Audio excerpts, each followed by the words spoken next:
Pasta.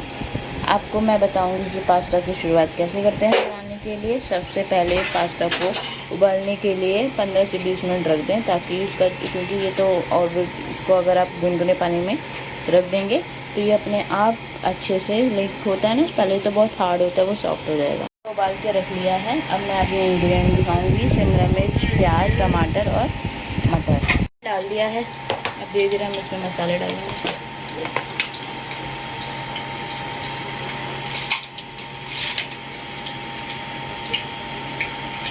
सबसे पहले अदरक और मिर्ची का पेस्ट डाल दें।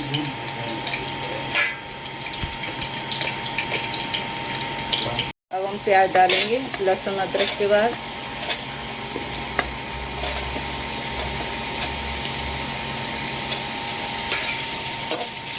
प्याज ब्राउन होने तक थोड़ा सा ब्राउन करेंगे, फिर इसके बाद हम ब्राउन हो गया। इसमें हमने डाला हरी मिर्ची, हरी मटर,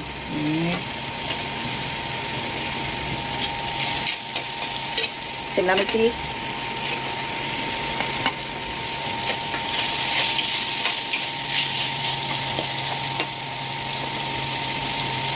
और टमाटर।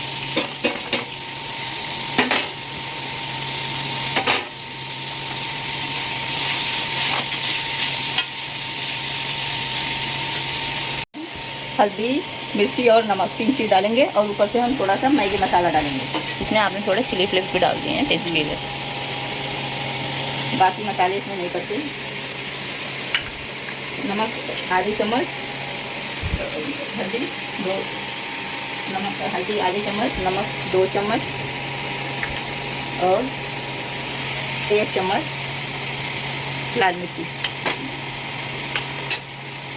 हमने इसको तीखा बनाना है, थोड़ा सा चटपटी हमारे मसाले। अब हम मैगी मसाला डाल रहे हैं, इसको हम ढक देने के लिए।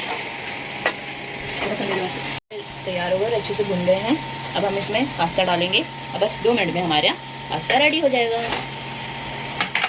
हमने इसमें हमने अपने पास्ता को भिगोते समय थोड़ा सा तेल डाले ताकि ये चिपके ना।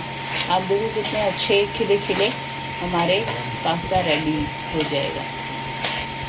बस मसाले मिक्स कर दिया और ढक दिया, और बस अब हमारे पास्ता रेडी हो गया। दोस्तों कमेंट बॉक्स में ज़रूर बताना आपको कैसा लगा पास्ता का टेस्ट। जिस तरह मैंने आपको बताया, मैगी मसाला जरूर डालिएगा। मैगी मसाले से बहुत ज़्यादा टेस्ट आता है।